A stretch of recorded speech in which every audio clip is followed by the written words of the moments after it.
એટલે પોતાના માથેથી એને ચુંદી કાઢી અને પ્રહલાદને ઓઢાડીને કીધું કે હું મરી જાઉં તો ભલે મરી જાઉં, પણ ભગવાનનો ભક્ત આ જિંદગીમાં જીવતો રહેવો જોઈએ સાહેબ.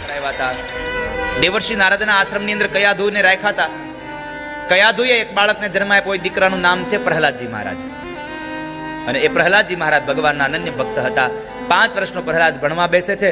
પણ આપ સૌને કહું કે 5 વર્ષનો પ્રહલાદ ભણવા બેસે એની પહેલા 100 વર્ષ પ્રહલાદ ભણ્યા. ક્યાં ભણ્યા? પોતાની માતાના પેટમાં.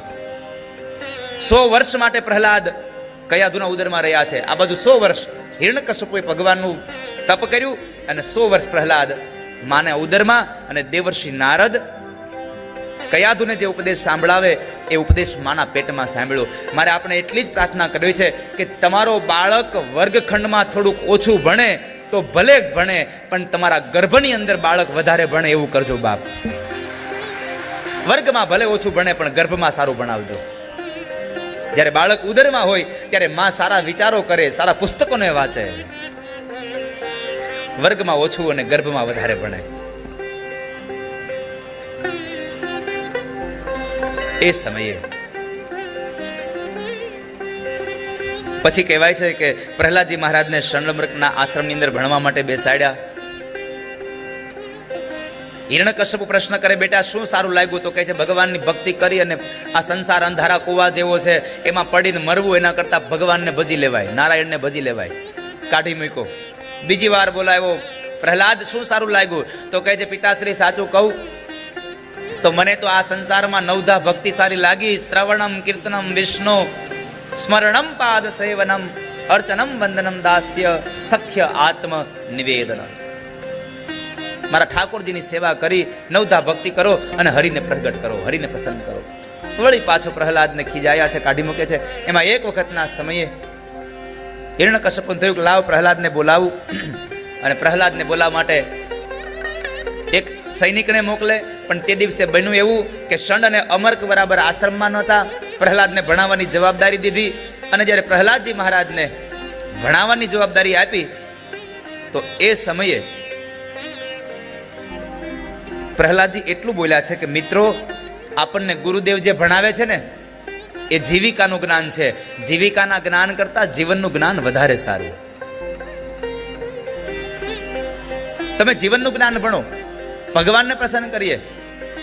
તો અસુરના દીકરા અસુર હોય એટલે એણે કીધું કે પ્રહલાદ, આપણે તો અસુર છીએ, રાક્ષસના દીકરાઓ છીએ, તો આપણને ભગવાન મળે?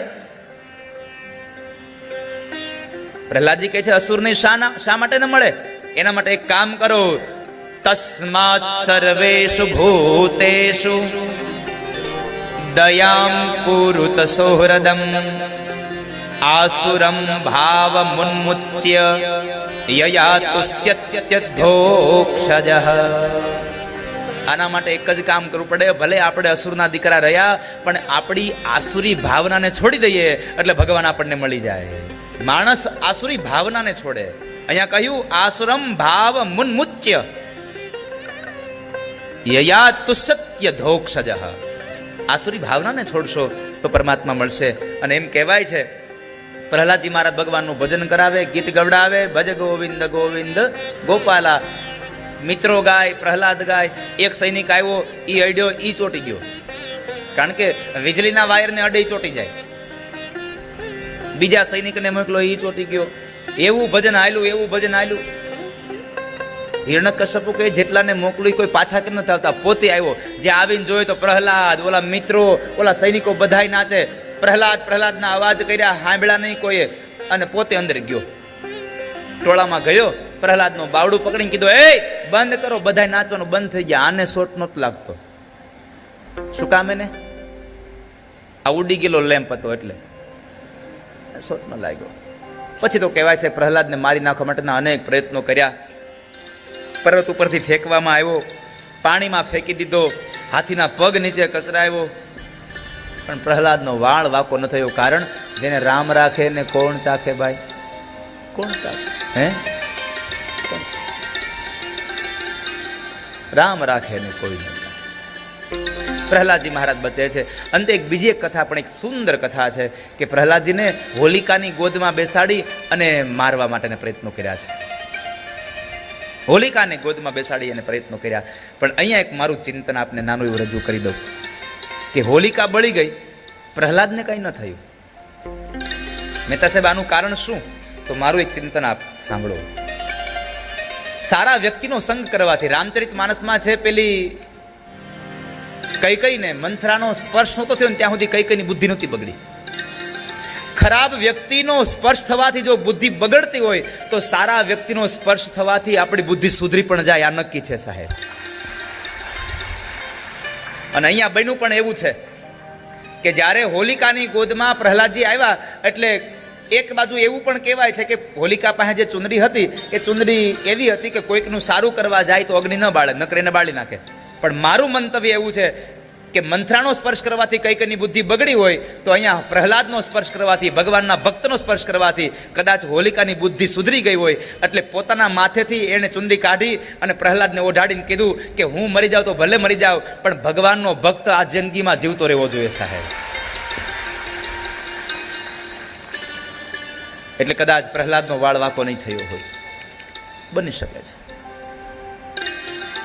પછી કહેવાય છે કે પછી હિરણ્યકશ્યપુએ પ્રહલાદને બોલાવ્યો અને એક લોઢાનો સ્તંભ તૈયાર કર્યો, ગરમ કર્યો, એને બાથ ભીડવાની વાત કરી. તો એમાં ભગવાનને છે કે નહીં પ્રશ્ન કર્યો. તો પ્રહલાદે કીધું હા આમાં પણ ભગવાન છે. અને તો કીધું તો એને બાથ ભીડી જા. બિચારો નાનું બાળક બી ગયો. પછી ભગવાને એની રક્ષા કરવા માટે, એને હરપત આપવા માટે, એને બળ આપવા માટે ભગવાને એક નાની નાની કીડીઓની હારમાળા ઉત્પન્ન કરી. અને ભગવાને એમ કહ્યું કે જો પ્રહલાદ આટલી નાની કીડીઓને બચાવતો હો, તન ન બચાવું?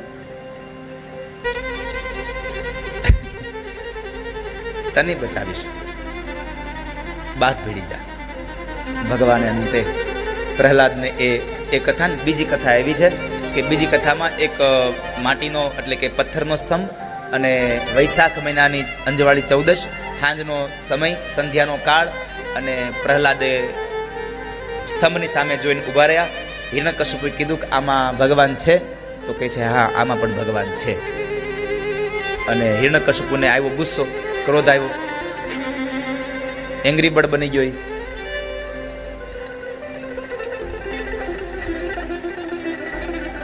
આજે કૃષ્ણ આવે છે ને તો મજા આવે છે. આ બધું એટલા માટે કે આ કાલનું બાકી રહ્યું હતું ને, તમારું રેડી તો વાંધો નહીં. અને એ સમયે બરાબર સ્તંભને આમ ગદાથી તોડવા જાય, પણ ગદાનો પ્રહાર પડે એની પહેલા સ્તંભ ફાટ્યો અને ભગવાન નૃસિંહનું પ્રાગટ્ય થયું. ભગવાન નૃસિંહ આવ્યા, દેવતાઓ ભગવાનનો જયઘોષ કરે, બોલીએ નરસંગ ભગવાન કી. જેમ એક બાજ પોતાના શિકારને પકડે એમ ભગવાન નૃસિંહે હિરણ્યકશ્યપુને પકડ્યો અને ઉપાડીને લઈ ગયા ઉમરામાં, પોતાની ગોદમાં રાખ્યો અને કીધું કે જોઈ લે હિરણ્યકશ્યપુ, તે માંગ્યું તો એમાંથી કઈ ઓછું નથી રહેતું ને. નથી રાત, નથી દિવસ, સંધ્યાકાળ, નથી ઘરમાં, નથી બહાર, તું ઉમરામાં, નથી આકાશમાં, નથી ધરતીમાં, મારી ગોદમાં. મારું રૂપ જોઈ લે, નથી માણસ, નથી પશુ. ભગવાનનું મોઢું સિંહનું અને આખું શરીર માણસનું.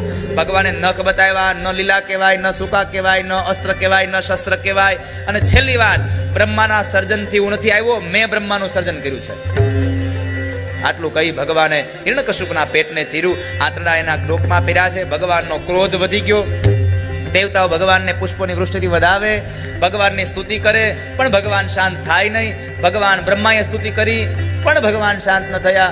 ભગવાન બ્રહ્મા કહે છે કામ કરો, આ કોઈનું નહીં માને એના ઘરવાળાને લઈ આવો. અને આ દુનિયાનો નિયમ છે, કોઈનું ન માને એના. લક્ષ્મીજીને બોલાવ્યા અને લક્ષ્મીજી એમ કહ્યું, લક્ષ્મીજીને કીધું કે હાલો તમારા ઘરવાળાને શાંત કરો. લક્ષ્મીજી આવીને જોવે ભગવાનને આટલા ક્રોધિત જોયા ને, લક્ષ્મીજી કીધું આ મારો ભગવાન ન હોય, કારણ કે મારો પતિ કોઈ દી ક્રોધ ન કરે સાહેબ. ભગવાન ક્રોધ ન કરે, પણ આ જે ક્રોધ હતો એ સાત્વિક ક્રોધ હતો. ભગવાન ખોટો ક્રોધ ન કરે, સાત્વિક ક્રોધ તો કરી શકે. આ દુનિયાનો માણસ ક્રોધ કરી શકે, પણ સાત્વિક ક્રોધ હોવો જોઈએ. પણ કારણ વગરનો પછી ઉડાઉડ કરે તો એને પાછો સાત્વિક ક્રોધ ન કહેવાય. જઈ અડોતી અંગારા જેવો જ હોય, બાજુમાં ન બેહાય, એને તામસ ક્રોધ. એ સાત્વિક ક્રોધ નથી, તામસ ક્રોધ છે. અને લક્ષ્મીજીએ પણ મૂર્છિત થઈને પડી ગયા, કોઈનાથી ભગવાન શાંત ન થયા. અને એ સમયે કહેવાય છે ભગવાન બ્રહ્માએ એમ કહ્યું કે જેના માટે ભગવાને પ્રાગટ્ય લીધું છે એ પ્રહલાદને કયો ભગવાનની સ્તુતિ કરે. હવે અસુરયોનિનો બાળક ભગવાનની સામે આવીને ઉભો રહ્યો.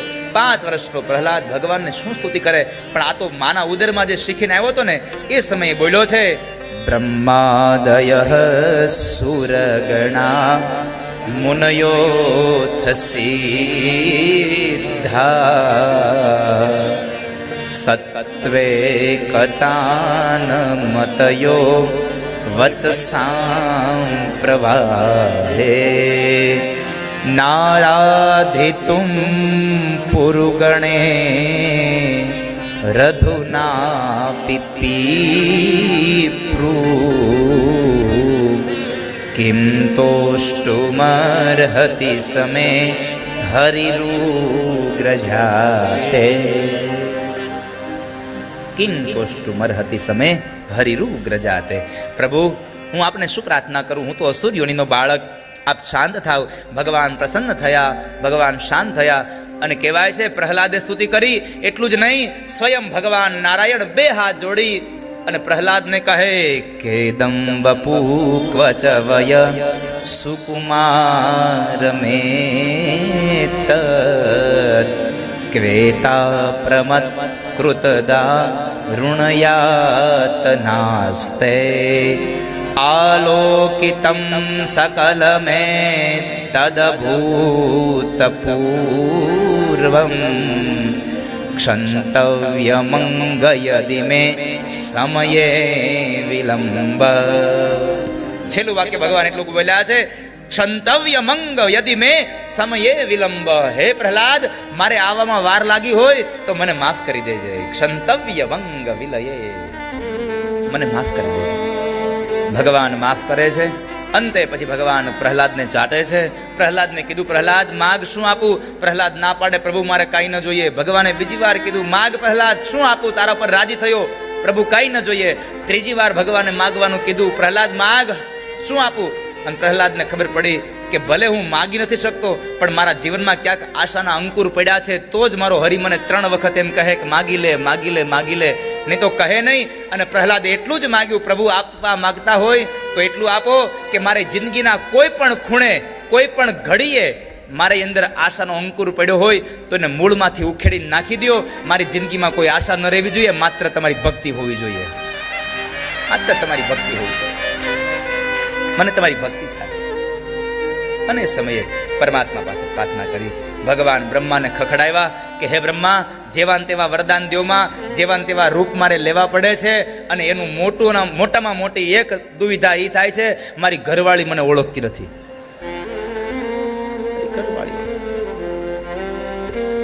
અને આ ઉપદેશ આપી રામચરિત માનસમાં ભરતજીએ કઈ ન માગ્યું અને ભાગવતમાં પ્રહલાદે ભગવાન પાસે કઈ ન માગ્યું. એટલે તો રામચરિત કહે છે, અર્થ ન ધર્મ કામ રુચિ ગતિ ન ચ નિર્વાણ. અર્થ ન ધર્મ ન કામ રુચિ ગતિ ન ચહુ નિર્વાણ. જન્મ જન્મ રતિ રામ પદ યહ વરદાન ન. બીજું કઈ ન જોઈએ, એકમાત્ર જોઈએ છે શું? રામના પદની સેવા મને જોઈએ છે. જન્મ જન્મ રતિ રામ પદ.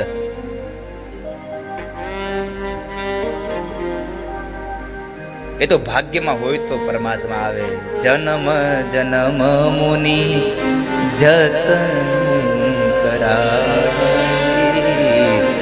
અંતકાળ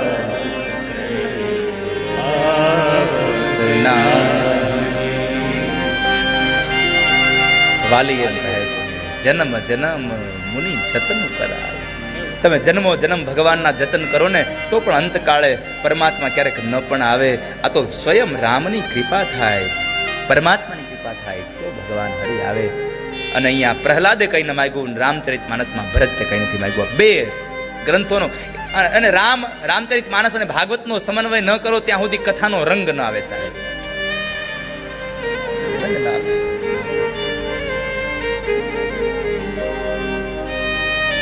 તો આ પ્રહલાદ ચરિત્રની ગાથા વર્ણવી અને સપ્તમ સ્કંદને અહીંયા વિશ્રામ આપ્યો. હવે અષ્ટમ સ્કંદના પ્રારંભની અંદર મન્વંતર લીલાઓની ગાથામાં ચોથો જે તામસ નામનો મન્વંતર, એમાં એક ગજેન્દ્ર નામનો હાથી ત્રિકૂટ પર્વતમાં રહેતો હતો અને એની પત્ની સાથે જ્યારે એક સરોવરની અંદર જળ પીવા જાય છે અને ત્યાં મગર એનો પગ પકડે અને એ મગર જ્યારે પગ પકડે છે ત્યારે એનાથી છૂટવા માટેના અનેક પ્રયત્નો એ ગજેન્દ્ર કરે છે, પણ ગજેન્દ્રથી છૂટાયું નહીં. કારણ હાથીમાં બળ બહુ છે પણ ધરતીમાં હાલે, જળમાં ન ચાલે. અને આધ્યાત્મિક અર્થમાં આ ગજેન્દ્ર એટલે જીવાત્મા, ત્રિકૂટ પર્વત એટલે કે સત્વગુણ, રજોગુણ અને તમોગુણોનું આ શરીર, અને સંસાર એ સરોવર, અને આ સરોવરમાં જેટલી માયા ભરી છે એ બધું સરોવરનું જળ છે. અને આ સરોવરની અંદર, આ જળની અંદર એક મૃત્યુ છે અને એ મૃત્યુ એ ઝુંડ છે. અને મહાપુરુષો એમ કહે છે કે ગમે ત્યારે મૃત્યુ આવે ત્યારે પેલો પગ પકડે છે, કાળ પગ પકડે. અહીંયા ગજેન્દ્રનો પગ પકડ્યો, કારણ કે જળમાં જઈ અને જળ કીડામીડો કરવા. સંસારમાં આપણે આવ્યા છીએ, ભૌતિક સુખોમાં એટલા પાગલ બની ગયા કે ભૂલી ગયા છે કે મરી જવાનું છે. આપણે મૃત્યુ ભૂલી ગયા અને એને લઈ અને ગજેન્દ્ર ફસાયો. જેમ જેમ બહાર નીકળવાના પ્રયત્નો કરે તેમ તેમ હાથીને પેલો ઝુંડ આમ જળમાં લેતો જાય. એક પછી એક અંગ ડૂબવા લાગ્યા અને ભગવાનને માંડ્યો યાદ કરવા. આપણું બધાનું આવું જ છે. હાથ પગ કમરેથી વાંકા વળી જઈએ, પગ ગોઠણથી પગ હાલે નહીં, કાને સંભળાય નહીં, મોઢામાં દાંત રહે નહીં, આંખે દેખાય નહીં, માથાના વાળ ધોળા થઈ જાય અને એમ લાગે કે હવે શ્વાસ નથી લેવાતો, હવે રૂંધાવા લાગ્યું છે. તઈ કહીએ, હે ભગવાન હવે તું લઈ લે રે. નાક કાન ડૂબન લગે તબ કૃષ્ણ કો પુકારે. ચાર પ્રહર યુદ્ધ ભયો લઈ ગયો મજધારે. નાક કાન ડૂબન લગે તબ કૃષ્ણ કો પુકારે, તબ કૃષ્ણ કો પુકારે. અને એ ગજેન્દ્રએ ભગવાનને પ્રાર્થના કરી, એમ જીવ પણ પરમાત્માને પ્રાર્થના કરે. અને પરમાત્માને શું કહ્યું? નમો નમસ્તે ખિલ કારણાય નિષ્કારણાય અદ્ભુત કારણાય સર્વાગમામ્નાય મહાર્ણવાય નમોપવર્ગાય પરાયણાય નમોપવર્ગાય પરાયણાય નમોપવર્ગાય પરાયણાય નમોપવર્ગાય પરાયણાય. ભગવાનને એટલું કહ્યું, નમો નમસ્તે ખિલ કારણાય. હે આ જગતના કારણ, આખી દુનિયાનું કારણ તમે છો, પણ પરમાત્મા તમારું કોઈ કારણ નથી. તમે તો નિષ્કારણ છો, તમારું કોઈ કારણ નહીં. નિષ્કારણાય અદ્ભુત કારણાય, અને તમે વળી પાછા અદ્ભુત કારણ છો. તમને આ દુનિયાની ત્રિગુણી માયા સ્પર્શ ન કરી શકે. તમામ શાસ્ત્રોનું તમે વર્ણન છો, તમે તમામ શાસ્ત્રોનું તાત્પર્ય છો. સર્વાગમામ્નાય મહાર્ણવાય. અને છેલ્લે કહ્યું, પ્રભુ નમોપવર્ગાય પરાયણાય નમોપવર્ગાય પરાયણાય. તમે મોક્ષના આપનારા છો. અને આ અપવર્ગ કયો? પવર્ગ. વ્યાકરણની ભાષામાં વર્ગ આવે છે. જ્યાં પવર્ગ જ્યાં ન હોય તેને અપવર્ગ કહેવાય છે. અને પવર્ગ એટલે 5 પ્રકારમાં. વ્યાકરણમાં 5 વર્ગો આપ્યા છે, 5 વર્ગો. અને એમાં પવર્ગમાં 5 શબ્દો મેં લીધા છે: પ, ફ, બ, ભ અને મ. પફ બભ મ. અને આ જે પફ બભ મ છે ને, એ હોસ્ટ છે. 2 હોઠ ભેગા થાય ને તો જ શબ્દ નીકળે. પ બોલો તો 2 હોઠ ભેગા ન કરતા. પ બોલો, ફ બોલો, હોઠ ભેગા ન થવા જોઈએ 2 તમારા. ટ્રાય કરો. બ બોલો પણ હોઠ ભેગા નહીં. ભ બોલો, મ બોલો. ત તમારા દાંતને જીભ અડાડ્યા વગર દ બોલો, હાલો.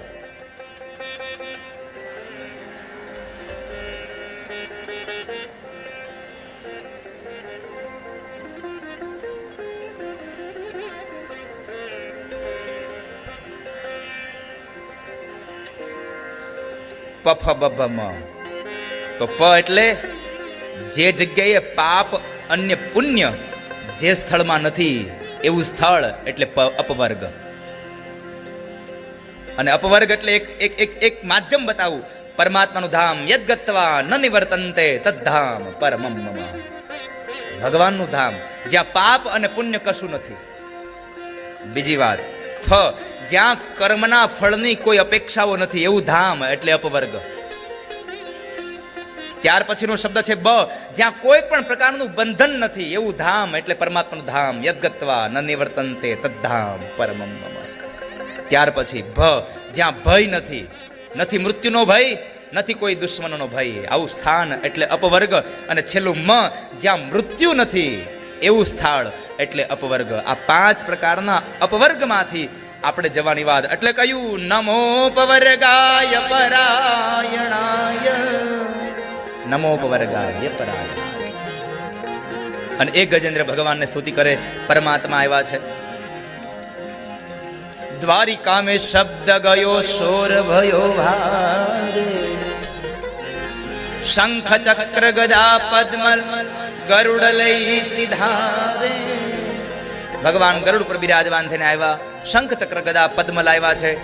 અને જ્યારે ચક્ર લઈને આવ્યા ભગવાન, આવતાની સાથે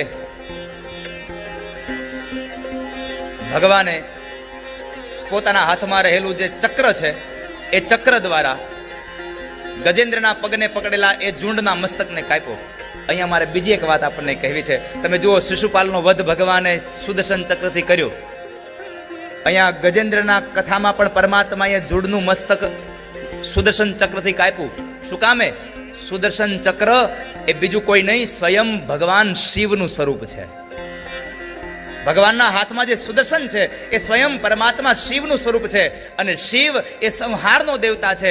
અને ત્યારે ભગવાને કહ્યું છે કે જ્યારે જ્યારે સંહાર કરો ત્યારે સુદર્શનથી કરજો, નકર હાથમાં ગદા હોતી હતી, ગદા મારે તો એ ઝુંડને મારી ન નાખે.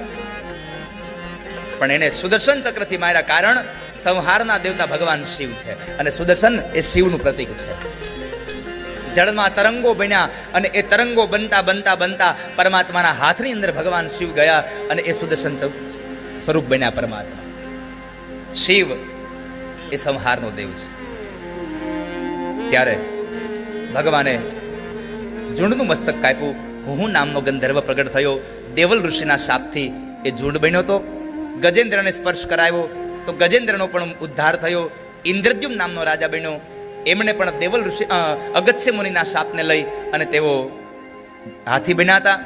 ત્યાર પછી એમ કહેવાય છે બેવનો ઉદ્ધાર કર્યો ભગવાન. મારે એનો પણ ઉદ્ધાર, બચાવે એનો પણ ઉદ્ધાર. અને ભગવાનનું પ્રાગટ્ય શું કામ? ભક્ત જનાનામ ક્લેશમ હરતિ ઇતિ હરિ. હરિ કોણ? તો કહે છે ભક્તોના ક્લેશને હરે એ હરિ છે. ભક્ત જનાનામ ક્લેશમ હરતિ ઇતિ હરિ. ગજેન્દ્રનો ઉદ્ધાર કર્યો એ કથા બતાવી. અને ત્યારબાદ હવે સમુદ્ર મંથનની ગાથા. સમુદ્ર મંથનમાં કહેવાય છે દેવ અને દાનવે ભેગા મળી મેરુ પર્વતનો રવૈયો બનાવ્યો, વાસુકી નાગના નેત્રા બનાવ્યા અને મંથન કરવા બેઠા. અને એ મંથનમાં પેલા કોળીએ હળાહળ વિષ નીકળ્યું. અને એ હળાહળ વિષ ન દેવો પીવે ન દાનવો પીવે. પછી કહેવાય છે કે દેવતાઓ એ વિષને લઈ બ્રહ્મા પાસે ગયા. બ્રહ્માએ ના પાડી, વિષ્ણુ પાસે ગયા. વિષ્ણુએ ના પાડી તો બ્રહ્મા અને વિષ્ણુને સાથે લઈ અને કૈલાસની ખોપડાની અંદર ભગવાન બેઠો મહાદેવ, એ મહાદેવ પાસે ગયા. ભગવાન શિવ પાસે ગયા. અને શિવ એટલે કલ્યાણ. શિવ છે કલ્યાણ છે સાહેબ. બહુ ભોળો દેવ છે, હાવ ભોળો. અને એટલા માટે તો માલકોશમાં કહ્યું,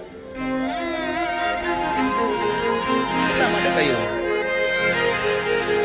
શિવજી છે ભોળા કૈલાસવાસી. શિવજી છે ભોળા કૈલાસવાસી. શિવજી છે ભોળા કૈલાસવાસી.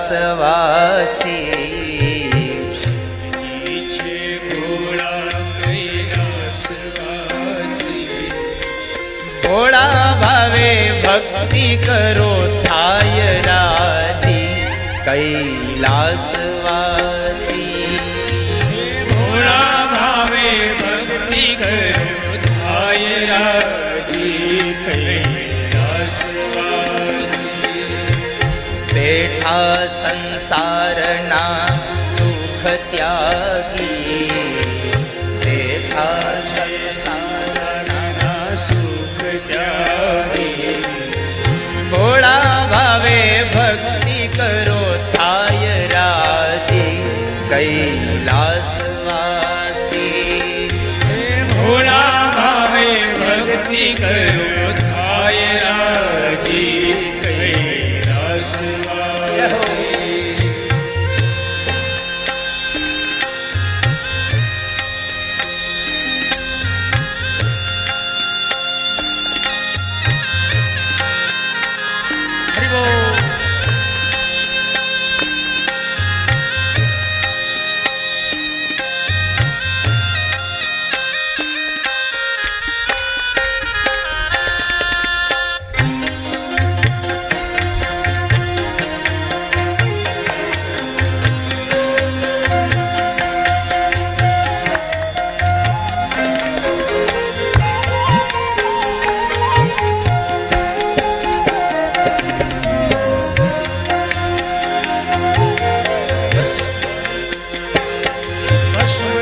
થોડી ભોળાએ અંગે વહે શિર પર હર હર ગંગે ભસ્મ ચોરી ભોળાએ આખા શરીરે ભભૂત લગાવી શકાય વહે શિર પર હર હર ગંગે ભસ્મ ચોળી ભોળાએ અંગે વહે શિર પર હર હર ગંગે ભસ્મ ચોરી ભોળાએ અંગે વહે શિર પર હર હર ગંગે બીજ ચંદ્ર ચમકાર ગળે ઝૂલે રૂંઢમાલ બીજ ચંદ્ર ચમકાર ગળે ઝૂલે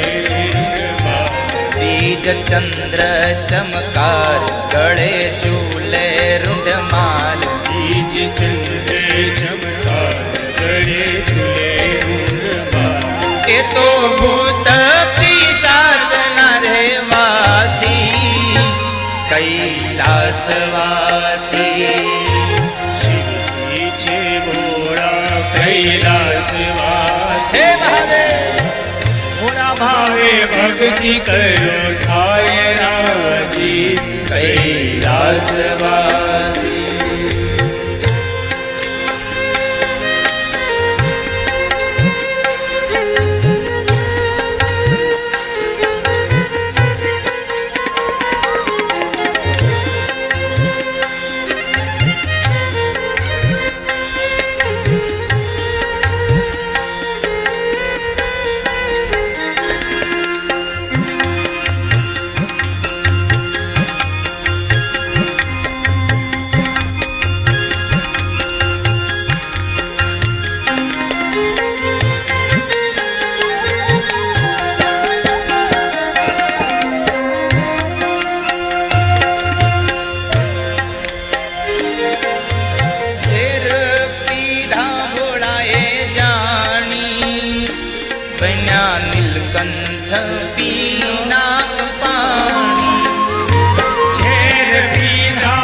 પીનાક પાણી ઝેર પીધા ભોળાએ જાણી બન્યા નીલકંઠ પીનાક પાણી ઝેર પીના ભોળાએ જાણી બન્યા નીલકંઠ પીનાક પાણી ત્રિશુલ ડમરું છે હાથ ગાંજે સૂંગી કેરો નાદ ત્રિશુલ ડમરું છે હાથ પૂજે સુંગીનો નાદ ત્રિશુલ ડમરું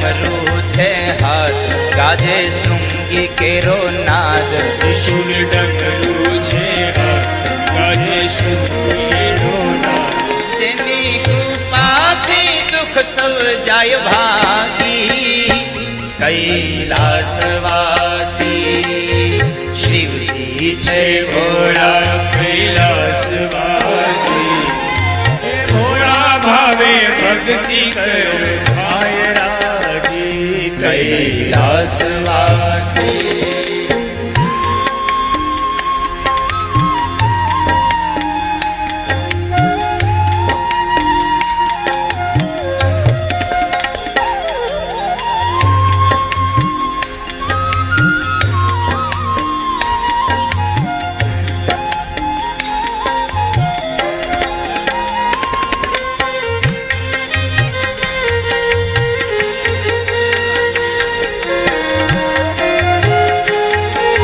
જય મહાદેવ.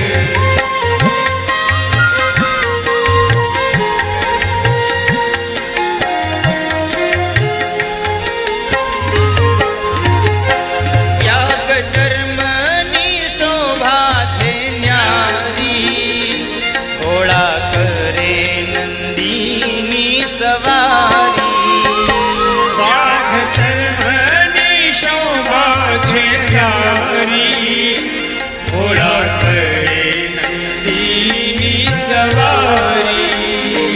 ત્યાગ ચર્મની શોભા છે ન્યારી ઘોડા કરે નંદીની સવારી ત્યાગ ચર્મની શોભા છે ન્યારી ભોળા કરે નંદીની સવારી. સજા સર્પ શણગાર એ તો પાર્વતીના વરખાર સજા સર્વે શણગાર પાર્વતીના ભરતા. સજા સર્પ શણગાર પાર્વતીના ભરથાર સજા સર્વે શણગાર પાર્વતીના ભરતા. એ તો ભક્તો હૃદયને લેવાચી કૈલાસવાસી શિવજી છે ભોળા કૈલાસવાસી.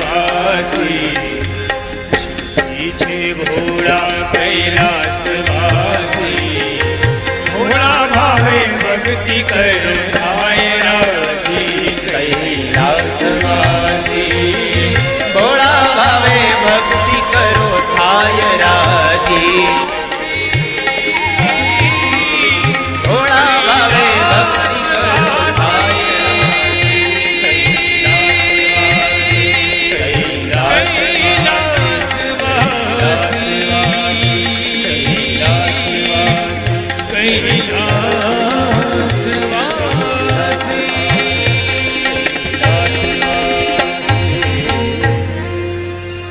બેઠા સંસારના સર્વ સુખ ત્યાગી કૈલાસવાસી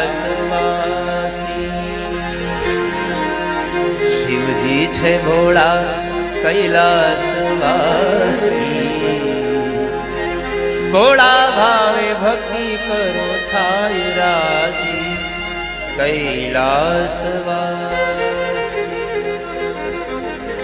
ભોળા ભાવથી ભક્તિ કરશો તો મારો મહાદેવ રાજી થશે ભગવાન શિવ રાજી થશે ભગવાન શિવ પાસે બધા દેવતાઓ ગયા અને ભગવાન શિવની આ પ્રાર્થના કરી ભગવાન શિવ રાજી થયા ભગવાન શિવે એ વિષનો પ્યાલો પીધો છે ભગવાન નીલકંઠ બન્યા કારણ એણે ઝેરને એ વિષને પોતાના ગળામાં રાખ્યું અને ભગવાન નીલકંઠ બન્યા બોલીએ નીલકંઠ મહાદેવ કી જય. ભગવાન નીલકંઠ બન્યા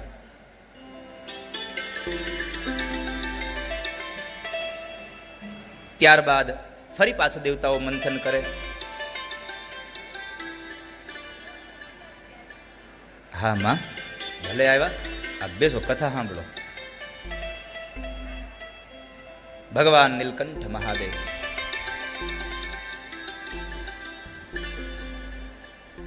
ત્યાર પછી ફરી પાછું મંથન થયું કામધેનુ ગાય નીકળી ઋષિ મુનિઓને આપી ઐરાવત નામનો હાથી ઇન્દ્ર લઈ ગયા. ત્યાર પછી ફરી પાછું મંથન થયું, મદિરા નીકળ્યો, દાનવોને આપ્યો.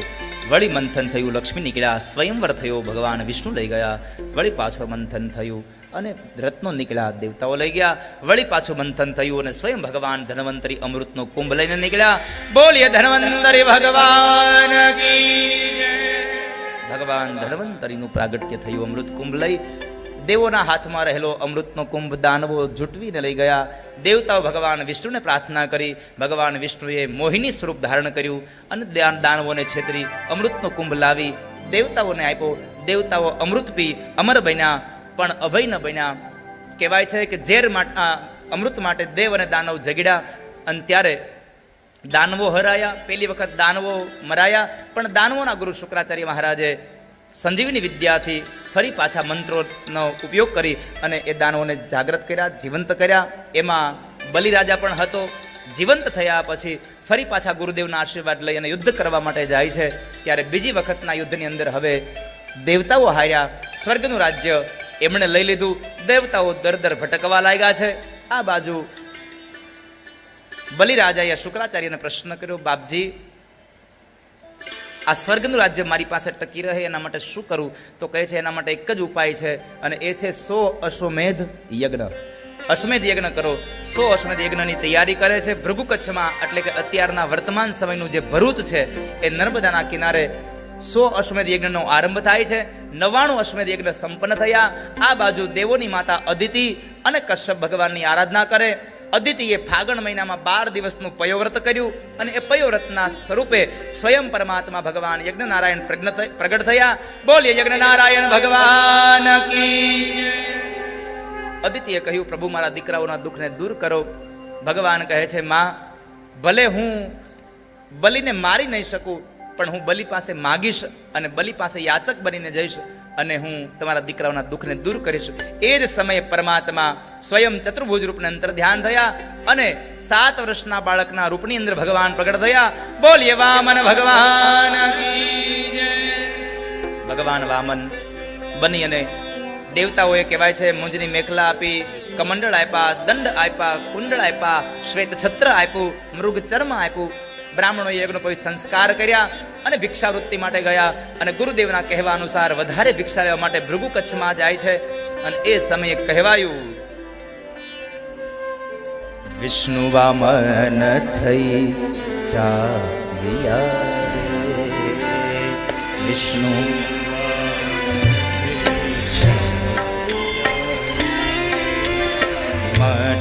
મટાડવા બીજો ઇન્દ્ર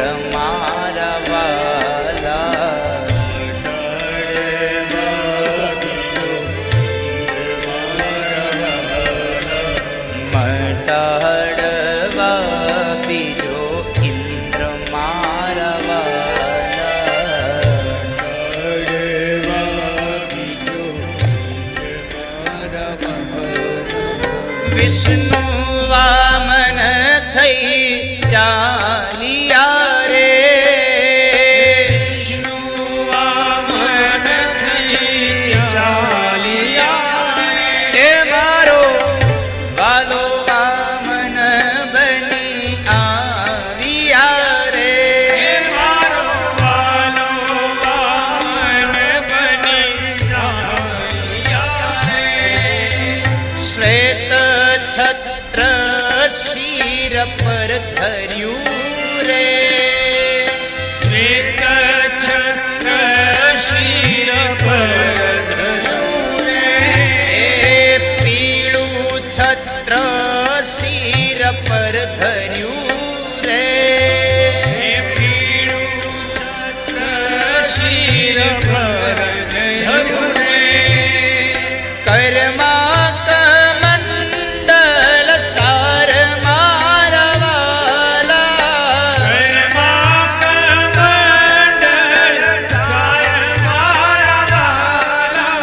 વિષ્ણુ વામન બની આવ્યા રે.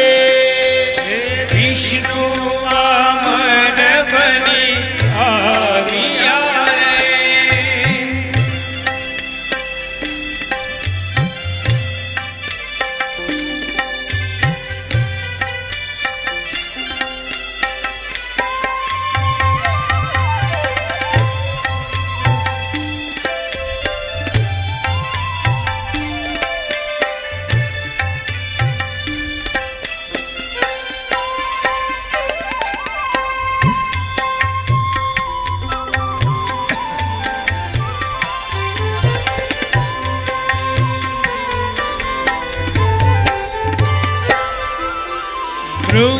ચરમ કાખમાં શોભતું રે મૃગ ચરમ કાખમાં શોભતું રે એને મૃગ ચરમ કાખમાં શોભતું રે મૃગ ચરમ કાખમાં શોભતું રે એ ત્રિપુંડ ભાલ વિશાલ મારા વાલા ત્રિપુંડ ભાલ વિશાલ માનવાલા ત્રિપુંડ ભાલ વિશાલ મારા વાલા ત્રિપુંડ ભાલ વિશાલ માનવાલા વિષ્ણુ વામન બની આવ્યા રે હે વિષ્ણુ વામન બન્યા આવ્યા રે એ મારો વાલો વામન બની આવ્યા હે રે મારો વાલો વામન બન્યા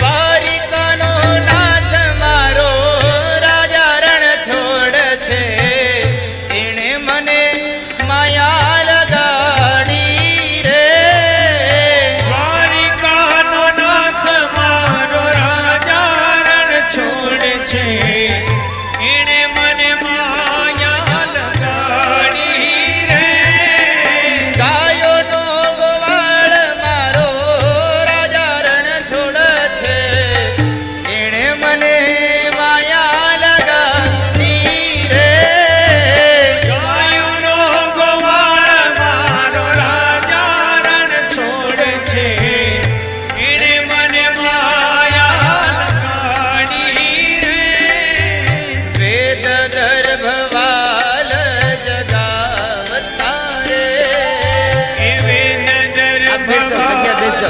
જગાડતા રે વેદ દર્ભ ભગવાન જગાવતા રે વેદ ગર્ભવાલ જગાડતા રે એને યજ્ઞો પવિત્રના દાન મારા વાલા જગનો પવિત્રના દાન માનવાલા યજ્ઞો પવિત્રના દાન મારા વાલા જગનો પવિત્રના દાન માનવાલા વિષ્ણુ વામન બની આવ્યા રે હે વિષ્ણુ વામન બન્યા આવ્યા રે એ મારો વાલો વામન બની આવ્યા હે રે મારો વાલો વામન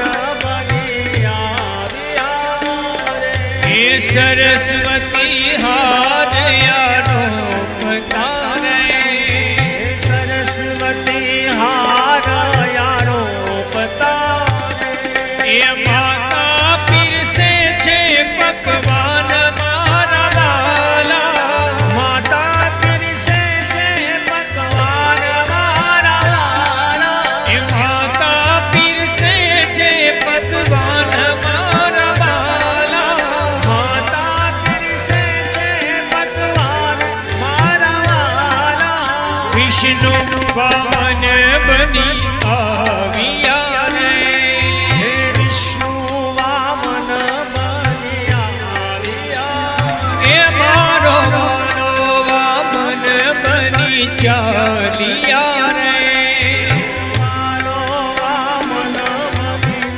ચાલ્યા રે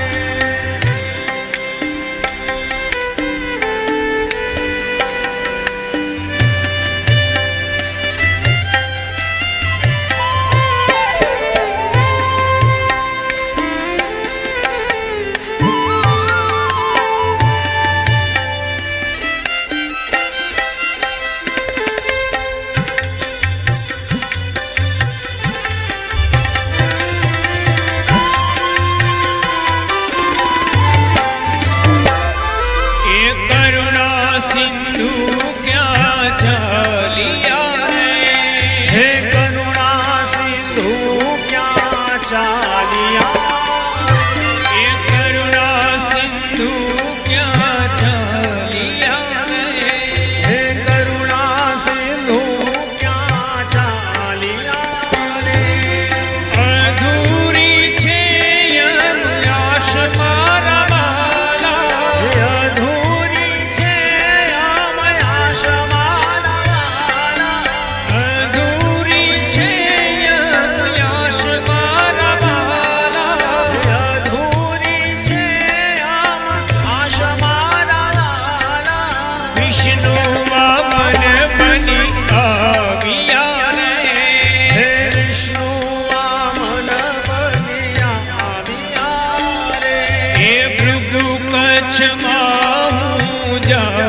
છું રે હે ભૃગુ કચ્છમાં હું જાઉં છું રે એ ભૃગુ કચ્છમાં હું જાઉં છું રે હે ભૃગુ કચ્છમાં હું જાઉં છું રે એ હણવા બલીનું અભિમાન મારા વાલા હણવા બલીનું અભિમાન મારા વાલા એ હણવા બલીનું અભિમાન મારા વાલા હણવા બલીનું અભિમાન મારા વાલા વિષ્ણુ વામન બની આવ્યા રે વિષ્ણુ વામન બની આવ્યા રે એ મારો વાલો વામન બની ચાલ્યા રે મારો વાલો વામન બની ચાલ્યા રે એ મારો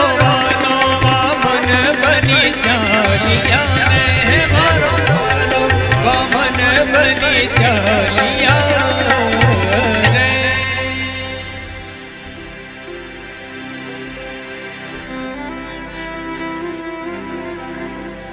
ભગવાન વામન બની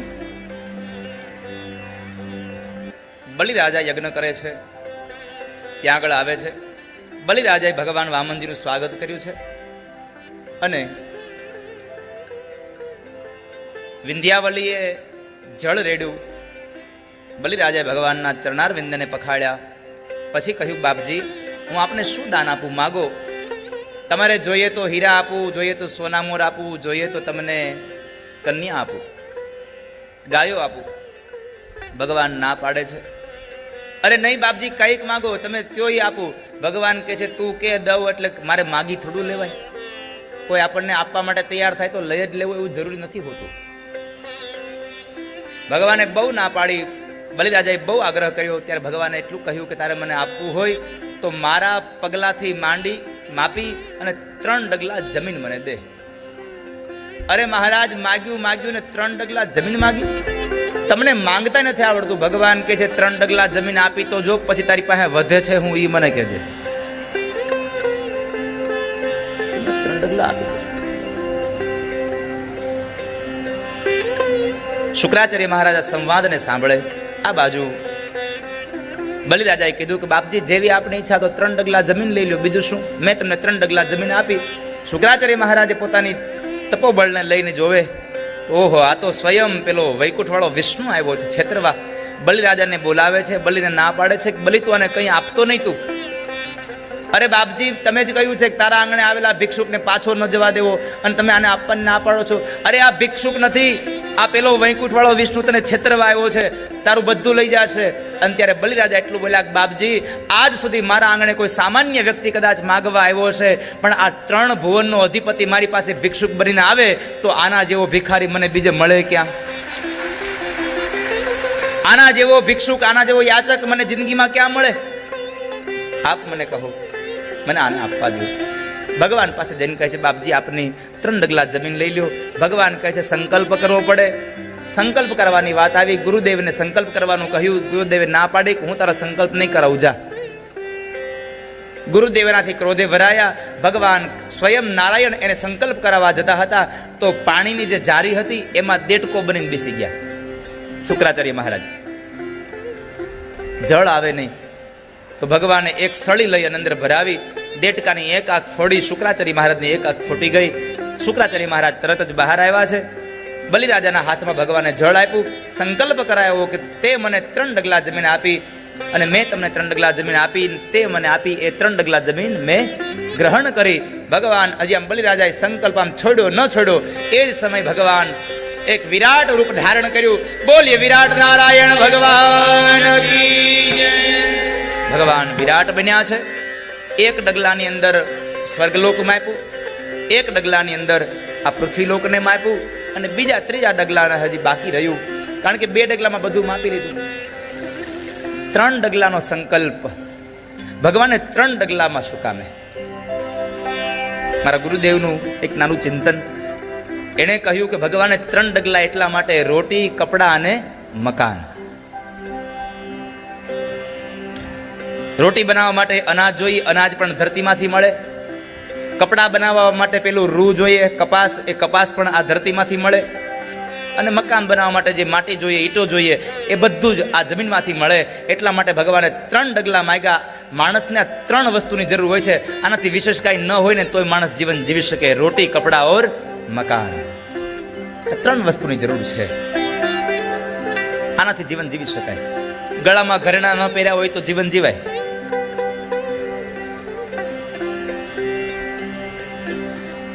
બેંકમાં પૈસા ન પડ્યા હોય તો જીવન જીવાય. રોટી, કપડાં અને મકાન 3 વસ્તુ જોઈએ. તો 3 ડગલાનો સંકલ્પ. 3જું ચરણ હજી બાકી છે.